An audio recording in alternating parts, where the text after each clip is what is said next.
हे बघा आमचं हे महिनाभर पण नाही झाला, हे महिनाभराचं सोयाबीन आहे, 200 किलोचा पेरा आहे आमच्या ह्याचं वावरामध्ये. पूर्ण अख्खा पाण्याने पूर्ण भरून गेलं. हे एक वावर, ते एक पलीकडचं वावर, जायला यायला वाट आहे तिथून, ती वाट सुद्धा पूर्ण आमची गेलेली आहे. काहीच तिथं जाण्याचा मार्ग आमचा बंद झालेला आहे. ह्या पाण्याच्या पुरामुळे बघा पूर्ण सोयाबीन हे पाण्यामध्ये गेलेलं आहे. हे आता सडून जाणार पूर्ण. आज जो किती दिवस पाऊस चालू आहे, ऊन तर नाहीच आहे, पण ह्या असं दरवर्षी आम्हाला ह्या प्रसंगाचा सामना करावा लागतो आणि तोंड द्यावं लागतं. आमची पिकं कधी अशी पावसाळ्यात सगळ्याचे भुईमुग पेरू, सोयाबीन पेरू, काही असे तेव्हा आमचं ऊस आहे, ऊस पुढं त्याच्यामधून पाणी पूर्ण गेलेलं आहे सगळं. नमस्कार, मी एक शेतकरी महिला बोलतेय. माझी एक कळकळीची विनंती आहे. माझे मिस्टर राजेश सीताराम बोराडे व माझं नाव निरुपमा राजेश बोराडे. आमची शेती, मी शिनवलीत राहणारी आहे आणि बोडकी म्हणून आमची इथं थोड्याच गंगापूर फाट्याच्या पुढे बोडकी म्हणून शेतीचं आमची तिथं वहिवाट आहे रोजची. आणि त्या शेतीमध्ये आमचं मत्स्य पालनाचा व्यवसाय आहे चालू. तिथे छोटंसं शेड बांधून आम्ही त्याच्यामध्ये घरगुती माशाचे मत्स्य व्यवसायाचा व्यवसाय करतोय.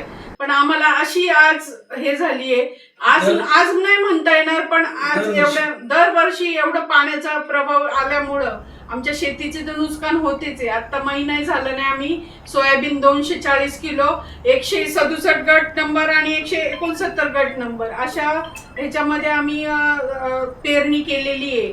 200च्या पुढं आमचं बियाणं सगळं वापरून त्याला खत औषधं त्याची फवारणी करून आज रोजी एवढा खर्च झालाय. पण अख्खी शेती पूर्णपणे पाण्यामध्ये, पाणी पूर्ण जायच्या जे वाट आहे, पाऊल वाट, आमचे बंधारे जे बांधलेलं आहे त्या पूर्ण सगळे नाहीसे झाले. रस्ताच आम्हाला पुढून, परवाच्या दिवशी तर मी तिकडून मत्स्य ते काम करून निघाले तर मला पलीकडे यायला पूर्ण असं काहीच हे नव्हतं. इतक्या रस्त्याची वाट लागून गेलेली. आणि प्रशासनाकडे आम्ही किती वेळा, म्हणजे आता जवळजवळ 4-5 वेळा असे आम्ही सगळे हे करून अर्ज करून आमचे दीर भाई आहेत त्यांच्याकडून आम्ही सगळ्यांची विनंती करून शासनाला आम्ही सांगितलं की आम्हाला इथे एक काहीतरी सुरक्षा भिंत किंवा आम्हाला काहीतरी आडोसा असं पाणी जाऊ नये आमच्या शेतातून.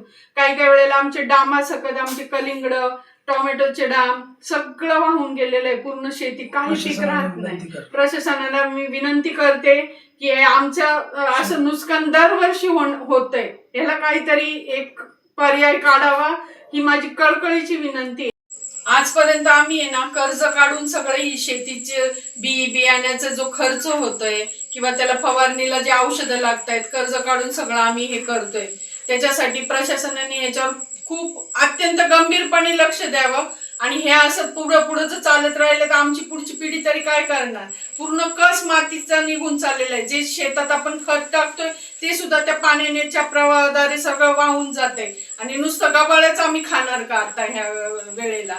इतकं आम्हाला म्हणजे माझी तळतळ अशी होतीये की एवढं आम्ही बियाणं पेरून त्याचं असं नुकसान होत चाललेलं आहे. आणि परत आम्ही ते छोटे छोटे जीव आहेत माशांचे, त्यांना सुद्धा आम्हाला तिथपर्यंत जाऊन त्यांना फिडिंग देता येत नाही किंवा काय त्यांचं हे करतायत. आमचे दीर आहेत, मोठे दीर आहेत अशोक रामचंद्र बोराडे म्हणून, आमचे पुतणे आहे दीपक रंगनाथ बोराडे म्हणून, आमचे मोठे दीर आहेत हे केरभाऊ अण्णा बोराडे म्हणून, त्यांची सुद्धा ऊसामध्ये पूर्णपणे पाणी साचलेलं आहे. अशा अवस्थेमध्ये ते ऊसाला तरी काय, ऊसाला दरवर्षी आम्ही खत टाकत असतो.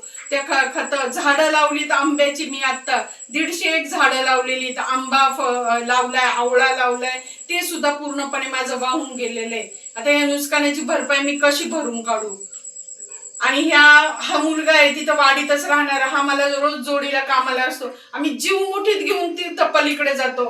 मला सांग आपली परिस्थिती काय होती ती. दरवर्षी प्रमाणे पाणी जात असतं. काही सोयाबीन, काही खत बित त्यांनी टाकलेलं असते, सगळं वाहून जातं, काय राहत नाही. मी त्यांच्या इथं कामाला आहे. मी राहणार शिनवली, तालुका आंबेगाव, जिल्हा पुणे. हे आमच्या शेताची वाट आहे. बोडकी म्हणून हा रस्ता आहे, घोडेगाव मनसर रोडवरील हा रस्ता आहे. तिथं मला फार्म हाऊस आहे आमचं माशाचं. त्या फार्म हाऊसवर जायला बारीक बारीक मासे, पिल्ले रोज जायला यायला लागतं. आणि अशा हलाखीच्या पाण्यातून त्या दिवशी, परवाच्या दिवशी पाणी आल्यामुळं मी खूप तिथं इकडून रस्ता यायला जायला वाट नाहीये जायला. हे दरवर्षी अशाप्रमाणे पाण्याचं हे होत राहते. त्याच्यासाठी तुम्ही काहीतरी इथं कारवाई करा, काहीतरी इथं बंधारा वगैरे घालण्याचं आमचं हे करा.